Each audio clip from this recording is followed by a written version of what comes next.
I never expected a broken shower to change everything. It was one of those gray Saturday mornings, the kind where the city feels paused, wrapped in a soft, almost lazy drizzle. I had just finished my morning coffee, leaning against the balcony railing of my small apartment, when I noticed her, my neighbor, Julia, fumbling with her front door across the hall. She looked off.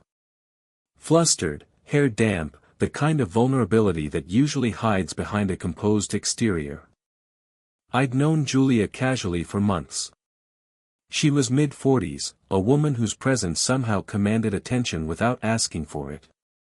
Her laughter, low and warm, drifted through the hallway when she talked to the mailman. Her eyes always seemed to notice things most people missed, the way my shoes were scuffed, or that my favorite mug had a chip.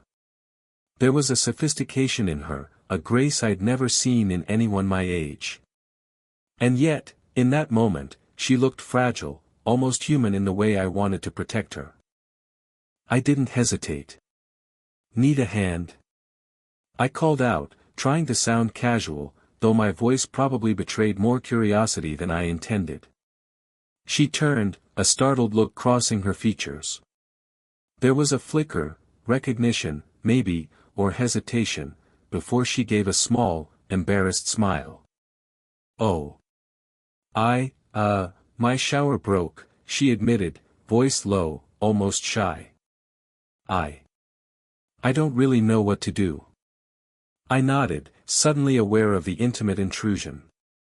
This wasn't just a plumbing problem, it was a window into her private world, one I hadn't been invited into before. And yet, here I was, standing in the hallway, offered a role I didn't exactly ask for but couldn't refuse. As we climbed the narrow stairwell to her apartment, there was an awkward silence that hummed with unspoken tension. I noticed the faint scent of her shampoo, floral and warm, lingering in the air around her damp hair. I wanted to say something clever, something smooth, but all I managed was a quiet, "I think I can fix this." She laughed softly, a sound that made my chest tighten in a way I didn't quite understand. "You're brave," she said, eyes flicking up to mine for a moment before darting away. Her fingers fiddled with the strap of her robe, a subtle, human gesture that made her seem approachable and untouchable all at once. Inside, the bathroom was cramped, tiles gleaming under the morning light. I crouched by the shower pipes, trying to look confident, though my hands were a little shaky. Julia leaned against the doorway, watching me, arms crossed, but her posture relaxed, as if being near me was both comforting and dangerous. Every now and then, our eyes met, and I caught myself holding her gaze longer than I should. She smiled, small, almost imperceptibly, and my stomach flipped. There was something about her that demanded attention, not just because she was beautiful, but because she made you aware of the quiet ache of being seen, really seen, in a world that usually skimmed past. And I wanted that. I wanted her to see me too. Just as I was about to tighten the last bolt, she leaned closer, her hand brushing mine accidentally, though I knew better. The air between us thickened, charged with something unspoken. My heart was hammering, not from the plumbing, but from the proximity of her, from the dangerous curiosity that made my body respond before my brain could think. And then, the moment shattered. Her phone buzzed on the counter. She glanced at it, her eyes widening. I caught just a glimpse of the screen, a name I didn't know, a message that made her lips press together. She looked at me, hesitation flickering across her face, and for the first time, I realized this quiet morning might be the start of something I wasn't ready to name. "Someone's at your door," she whispered, almost to herself. I froze, pulse racing. And in that instant, I knew nothing would ever be the same again. After the phone buzz, Julia excused herself, muttering something about checking on her neighbor. I stayed crouched by the shower, pretending to be absorbed in tightening a pipe, though my mind was far from the plumbing. I couldn't stop thinking about her, the way her hand had brushed mine, accidental or not, and the soft way she'd watched me, a mixture of curiosity and something else. I knew I shouldn't feel this way. She was older, mid-40s, confident, refined, and with a life that clearly didn't revolve around me. I was just a 20-something living in the apartment across the hall, working part-time and trying not to flounder through adulthood. And yet, every instinct in my body leaned toward her. It wasn't just physical, it was deeper, magnetic, unnervingly intimate. Julia returned after a few minutes, holding her phone awkwardly in one hand, her eyes betraying a flicker of vulnerability she rarely let anyone see. I'd seen her at parties, laughing easily, holding conversations with neighbors, always in control. But here, now, she seemed human. Real. Like the world had tilted just enough to reveal a side of her she didn't usually show. "You okay?" I asked, keeping my voice casual, though my chest tightened with each word. She gave a small, ironic smile. "I'm fine. Just, complicated, I guess." She leaned against the counter, arms crossed, the robe slipping slightly from one shoulder. My eyes caught the faint line of tension in her jaw. A thought struck me: this woman, who seemed untouchable, had worries, regrets, maybe heartbreak. And suddenly, I wanted to be the one to help her carry it, even if just a little. I remembered something from the last time we spoke, a casual comment she'd made about a divorce years ago, said so lightly I hadn't realized the weight it carried. Now, seeing her like this, I understood. There was history, mistakes, emotional scars. And maybe that's why she radiated both strength and caution at the same time. We worked in silence for a while, hands occasionally brushing as I adjusted the pipe. Each time, a spark, small, hesitant, impossible to ignore.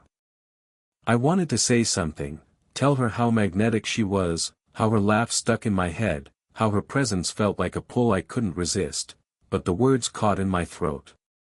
Some lines aren't meant to be crossed. Not yet.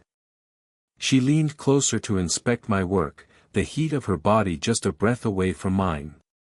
I smelled the faint warmth of her perfume, floral and comforting, but tinged with a subtle tension. Our eyes met, and for the first time, there was no pretense, no polite distance. Just a shared recognition, that both of us were navigating something we shouldn't, something fragile, dangerous, and thrilling. Julia let out a quiet sigh, almost as if acknowledging the unspoken. I dared a tentative touch, just my fingers brushing hers, testing boundaries. She didn't pull away. Instead, her eyes softened, and for a heartbeat, the world outside ceased to exist. The risk, the taboo, the unspoken rules, none of it mattered in that suspended moment. And then, without a word, she gave a small, knowing smile, a silent acknowledgement that we were both aware of the line we were inching toward. I wanted to ask more, to reach further, but the moment ended with her turning slightly, checking the pipes again. Yet, even as I worked, my mind replayed the warmth of that fleeting touch, knowing it had changed something irreversibly between us. That I stepped back from the shower, wiping my hands on a rag, trying to act casual, but my heart was racing. Julia's presence lingered like a heat I couldn't shake. For a moment, I thought about stepping closer, letting the tension stretch just a little further, but then, the unmistakable sound of keys rattling in the lock froze me. "Julia," a man's voice called from the doorway. Her eyes widened, panic flickering for the briefest second before she masked it with a polite smile. "It's fine," she said, voice tight, but there was no hiding it. Her husband, or ex-husband? I wasn't sure. Whoever he was, the danger was instant. The kind that made my stomach drop and my pulse spike. I felt exposed, caught in a moment I shouldn't exist in. He didn't notice me. Just a casual glance toward the bathroom and then off to the living room, carrying a briefcase. A temporary relief, yet my awareness of Julia intensified. She closed the door behind him, exhaling sharply. I didn't expect him back so early," she muttered, more to herself than to me. Her robe slipped again from her shoulder, and I caught a glimpse of the smooth skin beneath. My brain betrayed me, as it always did. I wanted to say something, anything, to ease the tension. But all that came out was, "He'll be gone soon, I guess." My voice sounded too eager, too loud, even to me. Julia's laugh was soft, almost bitter. "I guess." Her eyes flicked to mine, something unspoken passing between us. The brush of fingers earlier, the shared breaths, the tiny sparks of a connection neither of us should explore, it hovered in the air, heavier now. Then she leaned forward, close enough that I could feel the warmth radiating off her. "You really shouldn't be here," she whispered, voice husky with warning and something else. Desire? Temptation? I swallowed hard. I can leave. But she didn't let me. Her hand brushed against mine again, almost accidentally, and this time, it lingered. Our eyes locked, the air thick with unspoken words and forbidden curiosity. The world outside the bathroom didn't exist. It was just her, me, and the magnetic pull that neither of us could fully resist. My chest tightened as I leaned just a little closer, our faces inches apart. I saw the hesitation, the self-control, the rules she was trying to follow, all faltering in a way that made me ache. I wanted to cross the line, taste the danger, feel the thrill of something forbidden. And then the phone buzzed again, slicing through the tension. She jumped slightly, flinched, and I realized how fragile the moment had been. Both of us were teetering on the edge, drawn together, yet aware of the consequences if we fell. Julia's hand lingered near mine for a heartbeat longer, a silent promise, a silent question. She pulled back slightly, and the air between us cooled, but the electricity remained, crackling like a storm just beyond reach. "Maybe, we shouldn't do this," she murmured, half to herself, half to me. And I knew, even as I nodded, pretending to respect boundaries, that neither of us would be able to forget this, or each other, any time soon. A week had passed, but the memory of that morning stayed with me, stubborn and unshakable. I kept finding excuses to linger near Julia's apartment, checking the mailbox, walking past her door, listening for the faint click of her shower turning on. Each sound made my pulse jump. Each shadow behind her curtain made my chest tighten. That evening, she invited me over, just to check if everything's really fixed. Her words were casual, but the way she looked at me told another story, a story of curiosity, longing, and danger. I tried to ignore the tension, but the moment I stepped into her apartment, I realized ignoring it was impossible. She moved around her kitchen, pretending to prepare tea, but every motion was an invitation. When she bent down to reach for a cup, her robe slipped slightly from her shoulder again. I didn't dare breathe too loudly, afraid the sound might betray how alive I felt under her gaze. I saw him yesterday," she said suddenly, breaking the silence. Her voice carried weight I couldn't ignore. He asked a lot of questions about me. About us." Her eyes flicked toward mine, and I knew she wasn't just talking about plumbing. I swallowed, uncertain how to respond. "And, you told him?" My voice was quiet, but it trembled. She hesitated, biting her lip. "No," and then, almost whispering, "I didn't want to lie, but I didn't want him to know about this." Her hand trembled slightly as she stirred the tea. She wasn't just talking about me, she was talking about us. A pang of something fierce, desire, protectiveness, fear, surged through me. "Julia," I began, stepping closer, but she flinched just slightly, reminding me that this line we were walking was razor-thin. Her eyes softened, almost impossibly so. "I shouldn't want this," she murmured. "I shouldn't want you." My chest tightened. "I want you," I admitted, voice barely above a whisper. The words felt both dangerous and inevitable. Her gaze dropped, but the tension in the air didn't ease. Instead, it thickened, charged with everything neither of us was supposed to feel but couldn't stop. The age difference, the complications of her past, the unspoken rules of boundaries, all of it blurred into irrelevance when she looked at me like that. Vulnerable, human, magnetic. Then, a sound from the hallway froze both of us, a knock on her door. My stomach twisted, jealousy and fear flaring simultaneously. Someone was intruding on this fragile bubble, on this private moment that belonged only to us.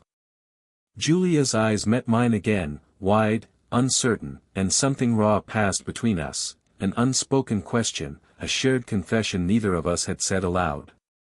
My hand twitched, wanting to reach for her, to pull her close, to erase every doubt in a single gesture.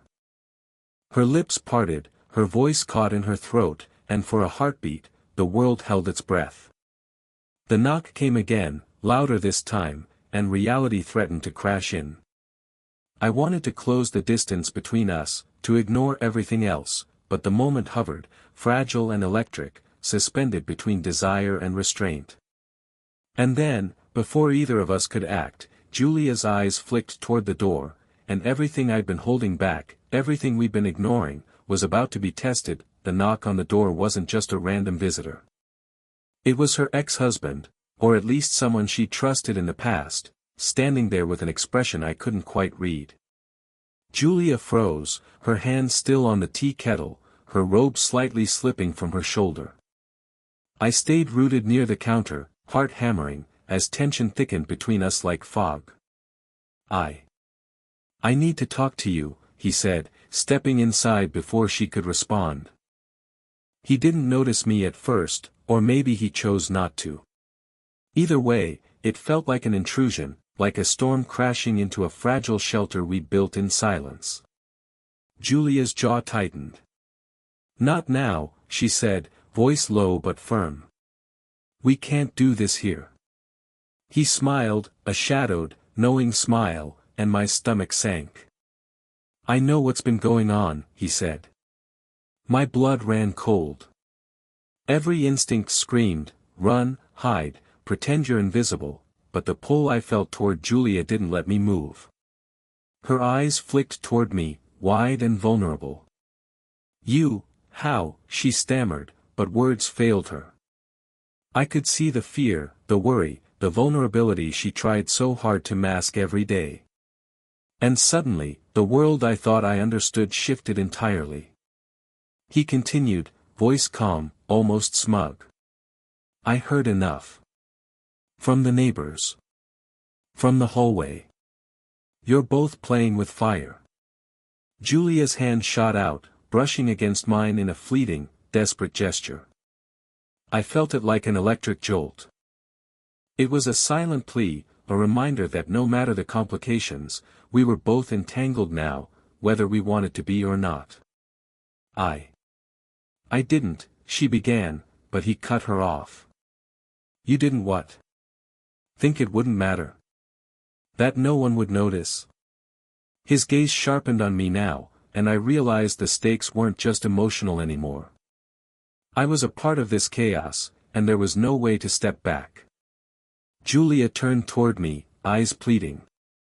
"I didn't mean for this to happen." Her voice broke, raw and human. Vulnerable in a way that made me ache. I stepped closer, my own fear and desire colliding. "It doesn't matter what anyone else thinks," I said quietly. I want this. I want you."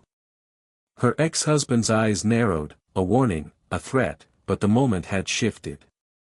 Julia looked at me, really looked at me, and the hesitation in her gaze melted into something undeniable, a need that mirrored my own. She took a shaky breath and whispered, "I shouldn't. I can't," but her hand lingered on mine, defying the words. I could see the conflict in her, the pull between past obligations and present desires. And as I caught her trembling, raw gaze, I knew we were past the point of safety. What had started as a simple, broken shower had turned into something far more complicated, far more dangerous, and far more intoxicating than either of us had expected. Then he left, slamming the door behind him, leaving a silence heavy with unresolved tension.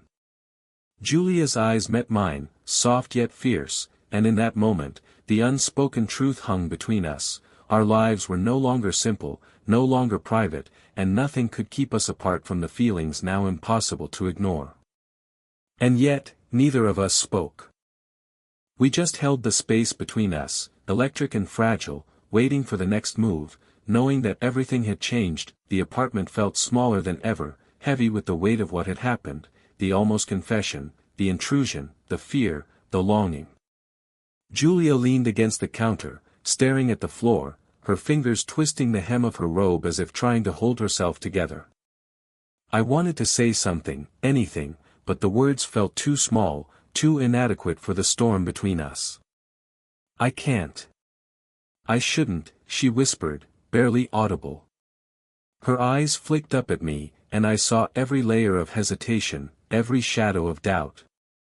But underneath it, there was something else, something raw and undeniable.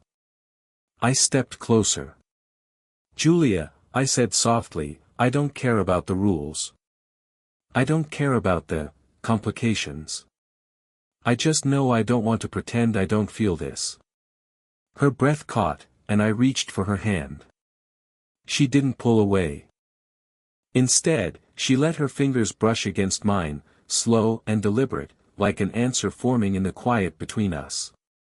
Every nerve in my body was alive, trembling with the electricity of the unspoken. "I'm scared," she admitted, voice breaking. "I've been careful my whole life. I've built walls I didn't think anyone could reach. And now, you're here." Her lips trembled, and for a moment, she looked like the vulnerable woman I had glimpsed that first morning, fragile, real, human. I cupped her face gently, my thumb brushing along her cheek. "I don't want to break you," I said. "But I can't walk away either." Her eyes glistened with unshed tears. "I don't know if I can. Trust this. Trust us." "You can," I whispered. "We'll figure it out together. We'll be messy, we'll stumble, but we'll figure it out." The tension between fear and desire broke like a wave. She leaned in, just slightly, close enough that I could feel her warmth, her heartbeat, the fragile vulnerability she had carried for years.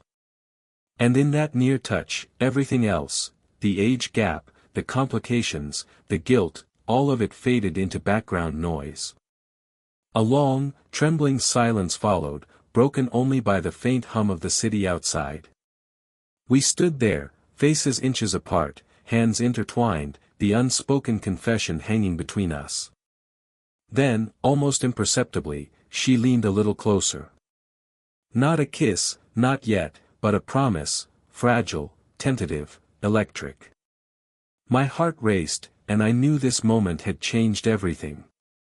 I don't know what comes next," she whispered. "Neither do I admitted, voice low. "But I know I want to find out. With you."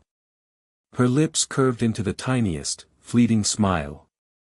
It was a mixture of fear, relief, and hope, all tangled together. And in that glance, in that trembling, near touch, I realized that whatever the future held, we had crossed a line we couldn't unsee, a connection we couldn't deny. The world outside was messy, complicated, and uncertain.